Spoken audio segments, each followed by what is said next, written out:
Bonjour.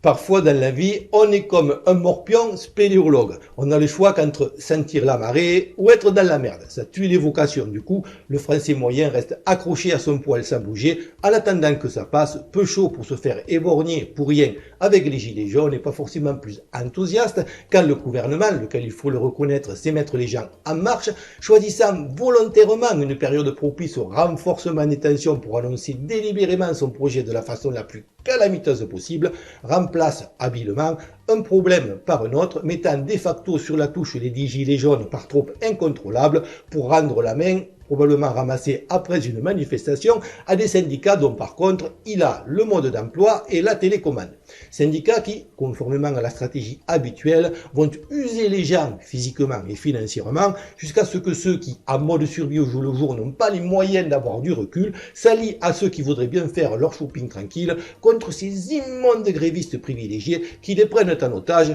jusqu'à ce que la tension, exacerbée par des médias aux ordres, fasse capoter le dernier baroud d'honneur de notre système social. Même pas sûr qu'on laisse cette fois aux 10 syndicats la porte de sortie habituelle consistant à crier victoire au motif qu'après nous l'avoir mis profond, si le gland reste en place, le reste de l'organe oligarchique et macronien aura été retiré de notre sphincter collectif, le temps de l'enduire de vaseline. J'ai déjà fait, il y a longtemps, une vidéo sur les syndicats qui reste d'actualité et à laquelle je vous renvoie. Au lieu de faire perdre des journées de salaire à des gens qui, comme Martinez, maudissant les effets dont ils chérissent les causes, ont souvent voté et appelé à voter Macron, dont la dite réforme est une promesse de campagne, et recommenceront sans sourciller en 2022 pour lutter contre la fasciste peroxydée qui, même si elle préfère Goldman et Dalida à Wagner, reste l'épouvantail à con idéal, je suggérais dans cette vidéo que les seuls dirigeants syndicaux entament plutôt une grève de la faim en robe de bure, dehors dans le froid et les intempéries, éventuellement accompagnés de Mélenchon et Marine Le Pen, et m'étaient engagés au premier mort, non seulement à reprendre une carte syndicale, mais à ressortir ma fourche de la remise, et comme beaucoup d'autres dans cette hypothèse, à fondre sur la capitale, bonnet phrygien vissé sur la tête, pour réclamer mon lot de sang. Mais visiblement, tout ce joli monde est un peu trop gras pour faire de bons martyrs, l'indice calorique de la subvention étant de loin supérieur à celui de la banane cuite. C'est dommage, car il n'y a pas de révolution sans martyrs, et jusqu'à présent, certes, le gouvernement est borgne et mutile, mais quand il tue, il le fait indirectement façon billard à 3 bandes, et ne franchit pas la ligne rouge, conscient depuis l'énorme soutien cagnotique au boxeur Christophe Détinger que si un individu de cette trempe était abattu par ses chiens de garde en uniforme, déjà tellement haïs par la population qu'on parle d'interdire la diffusion de leurs méfaits sur YouTube, on aurait de véritables émeutes et la tête de Castaner rebondirait place Beauvau en faisant un bruit creux caractéristique. La deuxième chose qui manque pour faire une révolution, c'est un drapeau. Les drapeaux rouges CGT, même en rajoutant un croissant pendant les manifs contre l'islamophobie, n'ayant qu'une valeur de ralliement relative. Ce même drapeau tricolore qui a été banni des manifs gilets jaunes par les intouchables antifas qui valident le reste de la gamme et qui, supplétifs du gouvernement, avaient bien perçu le danger.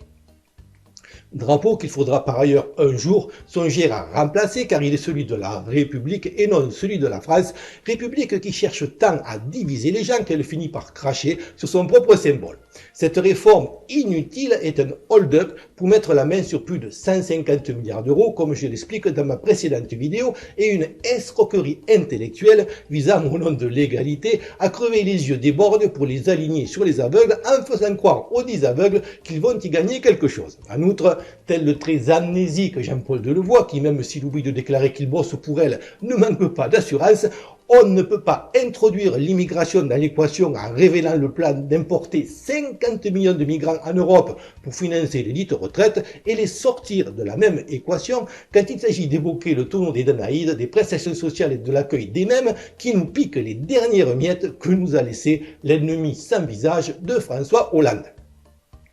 On connaît tous cette ignoble blague raciste du migrant qui, bien que disposant chez lui de pléthore de fesses noires parfaitement fonctionnelles, d'autant que la nouvelle Miss Univers a un petit look Roukaya Diallo, s'obstine à venir chez nous et, juste avant de nourrir les poissons en Méditerranée, fait le vœu de renaître blanc pour avoir enfin accès aux arrière-trains blêmes qui, pour quelques raisons, peuplent ses fantasmes. À la fin, il est exaucé et se retrouve transformé en cuvette de WC.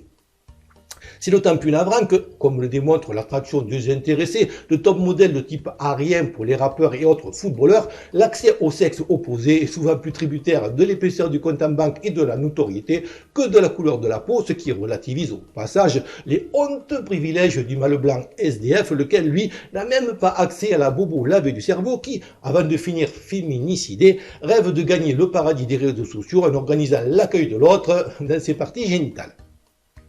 Cela illustre en tout cas une vérité fondamentale que devraient considérer ceux qui font tranquillement leur course de Noël comme si tout allait pour le mieux dans le meilleur des mondes. Toute situation a vocation à s'empirer. On me dira que rien ne peut être pire qu'être transformé en cuvette de WC, ce à quoi je rétorquerai qu'on peut être transformé en cuvette de WC chez Marlène Schiappa. Et pour ceux qui croiraient que la limite est alors atteinte, la dite Marlène peut fort bien inviter Sibène Ndiaye à dîner. Je suis tellement peu raciste qu'il m'arrive de les confondre. Elles disent les mêmes conneries, font partie du même gouvernement, ont presque le même âge et ont des attributs fessiers qui m'interdisent de fantasmer dessus, conscient de mes limites et du fait que, dans cette catégorie, sortie du missionnaire, toute fantaisie, même en rêve, m'exposerait à 6 mois d'ITT minimum. Pas comme le fringant Asselineau dont je n'ose imaginer dans quel état il a laissé son épouse, probablement déguisé en article 50 pour l'occasion, quand, après 3 ans et demi d'attente, il a pu enfin laisser libre cours à une explosion orgasmique à l'annonce de la victoire de Johnson au Royaume-Uni et à la certitude du Brexit qui, même s'il va encore s'étaler sur au moins 2 ans, va nous l'exciter jusqu'au présidentiel.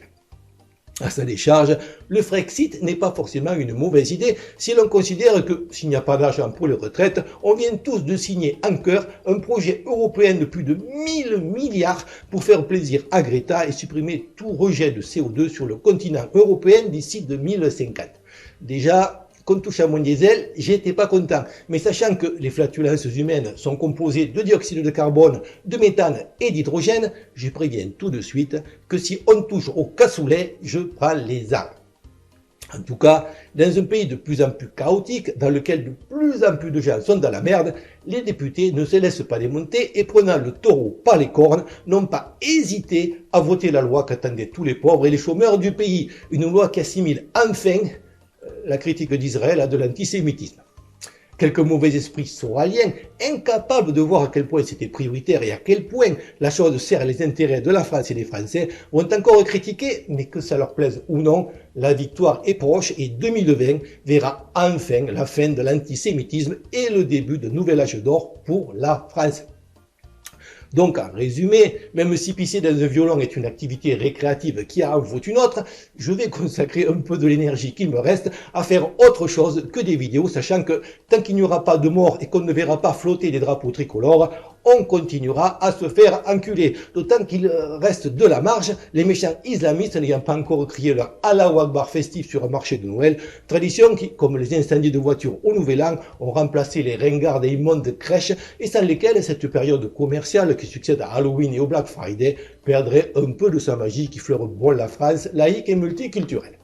Comme d'habitude, je n'ai pas la prétention de détenir la vérité, juste, tant qu'on me laisse faire, de susciter la réflexion par un discours honnête, logique et argumenté, sans auto-censure. Je ne filtre aucun commentaire et cette chaîne, par principe, n'est pas monétisée et ne fait pas appel aux dons. Si vous voulez me soutenir, faites-le en likant, commentant et pour les plus courageux, en partageant mes vidéos afin de toucher un plus large public, en espérant que ça puisse contribuer à faire avancer les choses. Pensez aussi à vous abonner et si vous êtes nouveau à faire un peu de spéléologie sur la chaîne. Certaines de mes vidéos, souvent les plus pertinentes, faute de référencement par YouTube, passant parfois inaperçues et d'autres censurées, ne se trouvant que sur mes chaînes secondaires. Merci encore à tous pour votre fidélité et vos encouragements et à bientôt, j'espère.